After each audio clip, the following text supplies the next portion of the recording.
She missed her flight, but what happened next will make you question everything about fate. Airports have a way of making you feel small, like you're just another face in an endless sea of travelers. That's exactly how Danielle Rivers felt as she rushed through Phoenix Sky Harbor Airport, her tote bag digging into her shoulder and her boarding pass clenched in her hand like it held her entire future. Because, in a way, it did. She had exactly 14 minutes to get from Terminal B to Terminal D for her connecting flight to Los Angeles. If she missed this one, the last leg of her journey to Seattle would be gone too. And missing this trip wasn't an option. Not when this was her first real chance at interviewing for a job that could change everything. Danielle glanced at the screen above Gate D4 as she power-walked past a crowded Starbucks. Her heart dropped. Final boarding. Great. Just great, she muttered under her breath, weaving through the human traffic like a running back in the fourth quarter. And then she saw him. An elderly man in a wrinkled gray jacket, hunched over a luggage cart near the TSA checkpoint. His suitcase had fallen sideways, its contents spilling. A couple of shirts, some papers, and what looked like a family photo frame. He was struggling to bend down, knees trembling like they might give out any second. People passed by him like he was invisible. No one even slowed down. Danielle froze for half a second, torn between two worlds. The gate that promised her future and the stranger who clearly needed help. Her chest tightened. "Don't do it," she whispered to herself. "You can't afford to." But when the old man reached for the fallen picture frame, his hand shaking so badly he almost dropped it, something inside her broke. She sighed, shoved her phone into her pocket, and jogged over. "Sir, let me help you with that," she said, crouching down and gathering his scattered clothes. "Oh, thank you," he breathed, his voice raspy. "These hands, they don't work like they used to." "No problem," she smiled, tucking the photo back into the suitcase. "You traveling alone?" "Yes, my son was supposed to come, but he—" The man paused, clearing his throat, and Danielle noticed the way his eyes glistened behind his glasses. She didn't push. She just zipped the suitcase, loaded it onto the cart, and glanced toward her gate one last time. The clock on the wall read 2:41 p.m. Her plane would be gone by 2:50. Still, she tightened the handle on his cart and said, "Come on, let's get you to your gate." But Danielle had no idea. Helping this man would cost her the flight and change her life in a way she could never imagine. As they moved slowly through the airport, Danielle's mind wasn't on the time. It was on the man leaning heavily on the cart handle. His breathing was shallow, his steps unsteady. She adjusted her pace so he wouldn't feel rushed. "Do you know what gate you're headed to?" she asked, her voice calm, even though her stomach was in knots. He squinted at the ticket in his trembling hand. "Gate F7. I think that's what it says." Danielle nodded. F7. That was way across the terminal. She bit her lip, but kept her smile steady. "We'll get there." And as she said it, she wondered if she meant it for him or herself. Because, truth be told, life hadn't exactly been on her side lately. Danielle was 33, living in a small apartment in Albuquerque, New Mexico, juggling 2 jobs just to keep the lights on. By day, she worked as a receptionist at a dental clinic. By night, she cleaned offices downtown. It wasn't glamorous, but it paid the bills, barely. Most days, she skipped lunch to save money, and she hadn't been on a real vacation in over 5 years. This trip to Seattle? It wasn't a vacation. It was her shot. A marketing firm there had called her for an interview, an entry-level position that could finally pull her out of the endless cycle of living paycheck to paycheck. It wasn't guaranteed, but it was hope. And hope was something Danielle couldn't afford to lose. She'd woken up at 4 a.m. for this trip, driven 2 hours to the airport to catch her first flight, and now she was one connection away from the city that might change her life. Everything depended on this. Her friends would probably call her crazy for stopping. Her sister, Alina, definitely would. Alina was the practical one, the don't risk it for strangers type. She'd warned Danielle before she left. Keep your head down, make your flight, don't play hero. And for a second back there, Danielle had heard that voice in her head. But then she saw the old man's hands trembling, his lips pressed tight like he didn't want to cry in front of strangers, and she just couldn't walk away. As they walked, she glanced at him again. He looked fragile, but there was something about his eyes. Tired, yes, but sharp. Like there was more to him than the frail frame and worn-out jacket. "You visiting family?" she asked, trying to make the silence less heavy. The man chuckled softly, though it came out more like a cough. "You could say that. Heading to Los Angeles first, then... Well, it doesn't matter much." Danielle nodded politely, sensing he didn't want to share details. "Well, I'm headed to Seattle for a job interview." "Oh?" His eyebrows lifted. "That's exciting." "Yeah, if I make it there," she said with a short laugh. She tried to make it sound like a joke, but the knot in her chest tightened. And for the first time since she'd stopped to help him, the weight of what she might lose started creeping in. Her eyes flicked toward the nearest clock, 2:44 p.m. She swallowed hard, but the man stopped walking, and what he said next would make Danielle forget about the time entirely. The old man stopped near a row of seats by a window overlooking the tarmac. He gripped the cart handle like it was the only thing keeping him upright. Danielle's heart gave a small squeeze. He looked exhausted. "You okay?" she asked gently. Yes. Just need a moment," he replied, lowering himself slowly onto one of the chairs. His voice carried that dry rasp that comes from age and maybe a little pride, the kind that hates admitting weakness. Danielle parked the luggage cart and crouched beside him. "Can I get you some water or something to eat?" He shook his head, though his hands were still trembling slightly. "Water would be nice, if it's not too much trouble." "Not at all. Be right back," she said, grabbing her tote bag and heading toward a small newsstand a few feet away.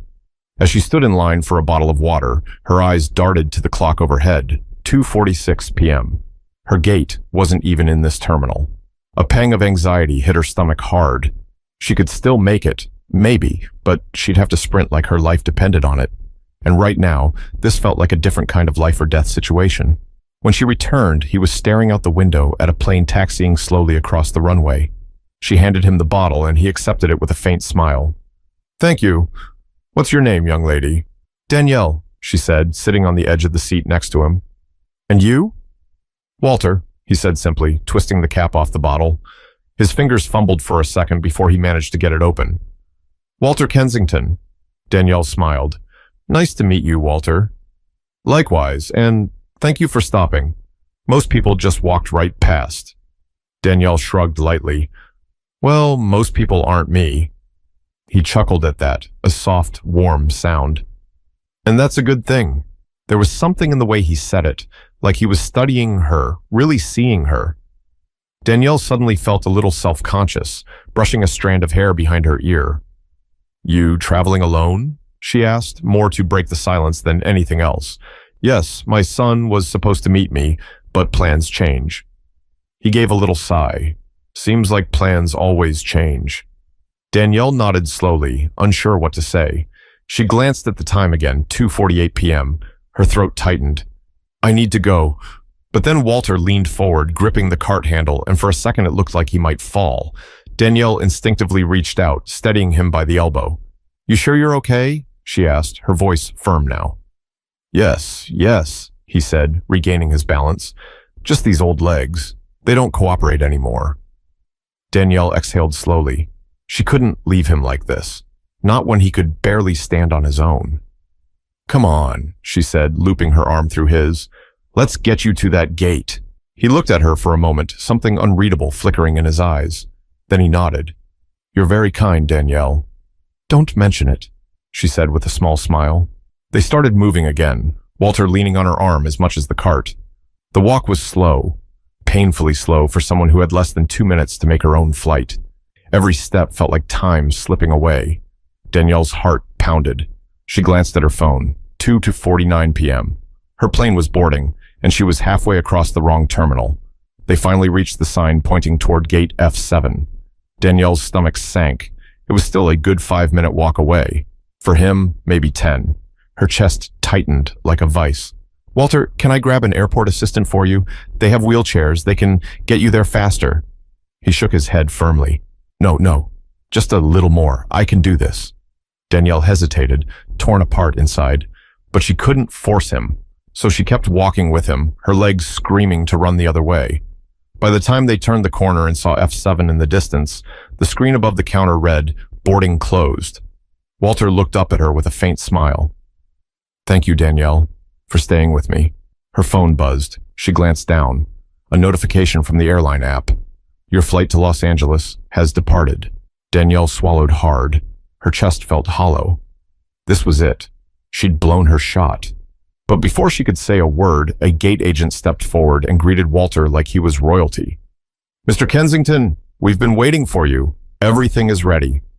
Danielle blinked, confused. Waiting for him? Walter gave the agent a nod and turned back to Danielle. Looks like this is where we part ways. He held out his hand. His grip, though soft, was surprisingly steady now. Thank you, Danielle, he said again. You've done more than you know. Danielle forced a smile, even though her heart was breaking. She shook his hand, turned away, and started walking toward the nearest airline desk to figure out her next move. But just as she reached the counter, her name echoed through the terminal, called by someone who would change everything. Passenger Danielle Rivers, please come to gate F9. Danielle froze mid-step, her heart skipping like a scratched CD. The announcement repeated, crisp over the intercom. Passenger Danielle Rivers, please report to gate F9 immediately. She blinked at the nearest sign. F9? That wasn't her original gate. Her flight had left. So why were they calling her? Her mind raced. Maybe they'd rebooked her? Maybe, just maybe, there was still a chance. Clutching her tote bag, she hurried down the corridor, sneakers squeaking against the polished floor. Every second felt heavier than the last. When she reached F9, a young woman in a navy blue uniform smiled at her like they'd been expecting her all along. Ms. Rivers? Danielle nodded, breathless. Yes, that's me. Is this about my flight? The woman's smile widened, but there was something almost secretive about it. Please follow me. Danielle frowned. Follow you where? Look, I missed my connection, but I have to get to Seattle tonight. Can you? Don't worry, the woman interrupted gently. We'll take care of you. Something about the way she said it made Danielle stop arguing. She adjusted the strap on her bag and followed, her thoughts spinning like a carnival ride. We'll take care of you. What did that even mean? They walked past crowded gates, down a quiet hallway she'd never noticed before. Her sneakers tapped softly against the floor, the sound swallowed by the silence. It didn't feel like an airport anymore. It felt private. Finally, the woman stopped in front of a sleek glass door with a silver keypad. She typed a code, and the door clicked open. Right this way. Danielle stepped inside and almost forgot how to breathe. The room was like something out of a movie, plush leather chairs, soft lighting, a buffet table stacked with gourmet snacks and champagne. It smelled faintly of vanilla and fresh flowers. A huge window overlooked the runway, but there were no crowds here.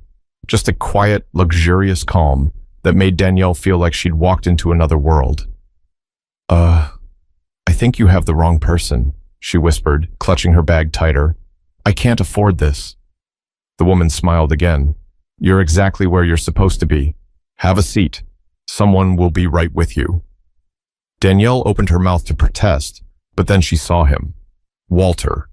Except he didn't look anything like the frail old man she'd walked through the terminal. He was standing by the window in a charcoal gray suit that probably cost more than her car, speaking to two men in sharp blazers. His posture was straight, his movements confident, his entire presence commanding. Danielle's breath caught in her throat. What in the world? Walter turned, and when his eyes landed on her, that same warm smile spread across his face, but now it carried weight, power.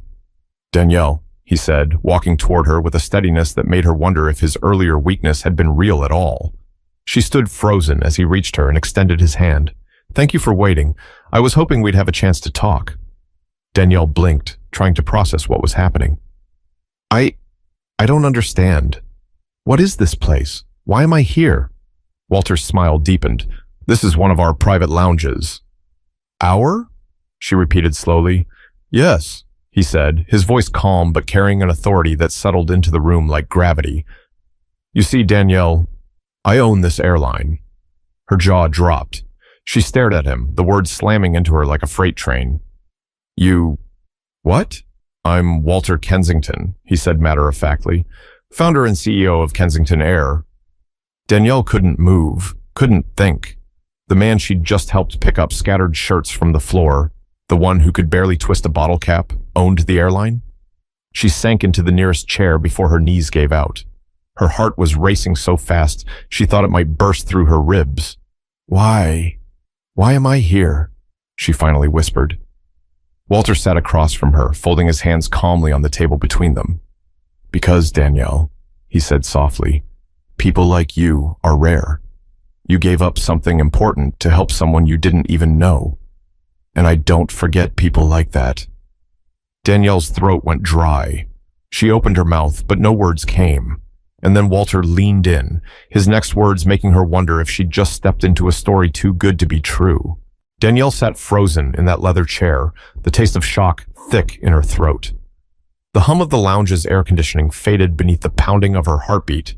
She stared at Walter, no, Mr. Kensington, trying to reconcile the image of the frail, struggling old man with the powerful figure in front of her now. You own Kensington Air? Her voice cracked halfway through the sentence. Walter's smile softened as he nodded. That's correct. Danielle blinked again, still expecting someone to jump out and yell that this was some kind of prank show. So, the whole time you were testing me? Or, Walter raised a hand gently. No tests, no games. I was exactly who you saw out there, a man who needed help, and you gave it without hesitation, even when it cost you. Danielle's stomach twisted. My flight. She trailed off, rubbing her temples. The weight of the missed connection slammed back into her. That interview was everything to me. Walter tilted his head, studying her closely. Tell me about it. She hesitated, unsure why he cared, but something in his expression, calm, genuine, made her answer. I was flying to Seattle, she said quietly. There's a marketing firm there. They finally called me for an interview. It's the kind of job that could change my life. Walter leaned back, listening intently, not like some billionaire humoring a stranger, but like a man truly interested in her story. Do you like marketing? He asked. I love it, she said without hesitation. I've been doing small projects here and there, social media campaigns, branding for local businesses, but it's hard to break through when you're stuck living paycheck to paycheck. Walter nodded slowly.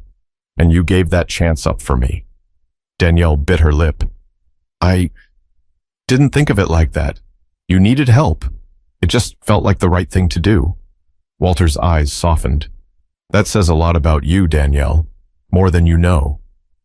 For a long moment, silence settled between them, heavy but not uncomfortable. Danielle's thoughts spun in a million directions. Why was she here? Why was he telling her all this? Finally, Walter spoke again, his tone shifting slightly, calmer, but with a firmness that made her sit straighter. You know, most people in this world are in a hurry, always moving, always chasing something for themselves. But you stopped. You saw someone in need, and you chose compassion over convenience. That matters to me. Danielle let out a shaky laugh. I appreciate that, but honestly, I don't know what happens now.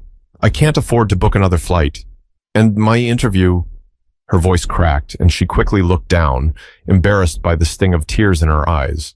Walter leaned forward, resting his elbows on his knees. His next words were slow, deliberate, like each one carried weight. What if I told you, you don't need that interview? Danielle frowned, confused. What do you mean? Walter smiled, not the polite kind this time, but the kind that hinted at something bigger. I own an airline, yes, but Kensington Air is more than planes. We have partnerships in hospitality, logistics, even marketing divisions. And right now, we're looking for someone to lead a project aimed at building authentic brand campaigns for local communities. Someone with creativity, persistence, and integrity. Danielle stared at him, her breath catching in her throat. Are you offering me a job? Walter chuckled softly. I'm offering you a career, if you're willing to take it. Her hands trembled against her lap. A dozen thoughts collided in her head at once. This can't be real. He just met me. Why me? Why would you trust me with something like that? She whispered. Walter's gaze held steady, his voice low but certain. Because how you treat people when no one's watching tells me everything I need to know. You chose kindness when it cost you. That's the kind of person I want on my team. Danielle swallowed hard, her eyes stinging now for a different reason. For a moment, she couldn't speak. All she could do was stare at him, trying to make sense of how one small decision, one act of simple humanity, had turned her entire life upside down. Finally, she managed to whisper, "Yes." Walter's smile widened. "Good. Then consider yourself part of Kensington Group. We'll handle your accommodations, get you home safely, and start onboarding next week." Danielle laughed, half in disbelief, half in sheer joy. I don't even know what to say." "Just keep being who you are," Walter said, standing to shake her hand. His grip was firm, strong, not the shaky touch she'd felt before. And as he looked her in the eye, his voice carried a warmth that melted whatever fear was left inside her. "Sometimes," he said softly, "life rewards those who stop to care." But Danielle was about to learn this wasn't just a job. This was the beginning of a life she never imagined. Danielle sat there in stunned silence, her fingers tightening around the edge of her chair. She had agreed, but her brain was still trying to catch up to the words that had just left Walter Kensington's mouth. A career, at his company. No more juggling 2 jobs, no more scraping by, counting quarters before every grocery run. "Wait," she said finally, her voice shaky. "You're serious? This isn't some publicity stunt or something?" Walter chuckled softly, lowering himself into the seat across from her. "Danielle, I'm not interested in stunts. I'm interested in people who do the right thing when no one's watching. That's you." Her throat tightened. She wanted to cry, laugh, scream, maybe all at once. I don't even have a resume with me," she blurted, as if that detail mattered anymore. "You won't need one," Walter replied, smiling gently. "You've already shown me more than a piece of paper ever could." Danielle pressed her palms to her knees, grounding herself. Her life, her entire life, had just flipped in the span of 20 minutes. The woman who had been praying not to miss an interview was now sitting in a private lounge, being offered a role that sounded bigger than anything she'd ever dreamed of. What exactly would I be doing?" she asked cautiously. Walter leaned back, folding his hands. "We're expanding our community outreach through authentic branding. Too many companies focus on numbers and forget people. I want campaigns that feel real, that matter. I need someone who understands struggle, who knows how to connect. That's you, Danielle." Her eyes widened. "Me? I mean, I've only handled small clients, local businesses." "That's exactly why I want you," Walter said firmly. "You know what matters to the people we serve, and I'm giving you the resources to make something incredible." Danielle sat there, barely breathing. The weight of what he was offering wasn't just a paycheck. It was a chance to matter, a chance to do work she believed in. "What's the salary?" she asked, half joking because her voice shook so badly. Walter smiled. "Enough that you'll never have to take 2 jobs again." Danielle laughed through the tears she didn't realize had escaped. She wiped her cheeks quickly, embarrassed. I don't even know what to say." "Say yes," Walter said simply. "And when you're ready, come to our headquarters in Los Angeles. We'll handle everything else." Her mind was spinning like a carousel, but deep inside, something steady bloomed. A sense of peace she hadn't felt in years. "Yes," she whispered again, this time with conviction. "Yes, I'll do it." Walter's face lit up with a warmth that reminded her of the man she first helped back in the terminal. He stood and offered his hand again, and this time when she shook it, her grip matched his strength. "You made the right choice today," he said softly. "Not just in helping me, but in believing in yourself." As she sat back down, trying to absorb it all, a flight attendant walked in with a tray of champagne flutes. Walter took 2 and handed one to her. "To new beginnings," he said, raising his glass. Danielle lifted hers with trembling fingers. "To kindness," she whispered, the word catching in her throat. The clink of their glasses sounded like a door swinging open to a future she never thought she'd see. And as she sipped, Danielle couldn't help but think, this morning she was just another tired woman in an overcrowded airport. Now, she was the newest hire at a billion-dollar company because she chose to care when no one else did. But as surreal as this moment felt, the truth was simple. One small act had changed everything. Hours later, as the private car carried her to a 5-star hotel arranged by Walter's team, Danielle stared out the window, watching city lights blur against the darkening sky. Her mind replayed the day like a movie, the rushing, the panic, the choice to stop. And now, this. One decision, One moment of choosing someone else over herself had rewritten her entire future. She thought about how easy it would have been to keep walking, to tell herself it wasn't her problem. That's what most people did. That's what life teaches you sometimes. Look out for yourself, because no one else will. But kindness, real selfless kindness, it still mattered. And today proved it could move mountains. When her phone buzzed with a message from Walter, "Welcome to the family," Danielle smiled through tears. She didn't just get a job. She got a chance to live with purpose. And as the car turned toward the hotel entrance, one truth settled deep inside her. Sometimes, the fastest way to get where you're meant to be is by stopping to help someone else. So, the next time you're rushing through life, ask yourself, would you stop? Because you never know who you're helping or how much it might change your life. If this story touched you, hit that like button, share it with someone who needs hope today, and don't forget to subscribe for more real-life lessons that prove one thing: kindness always wins.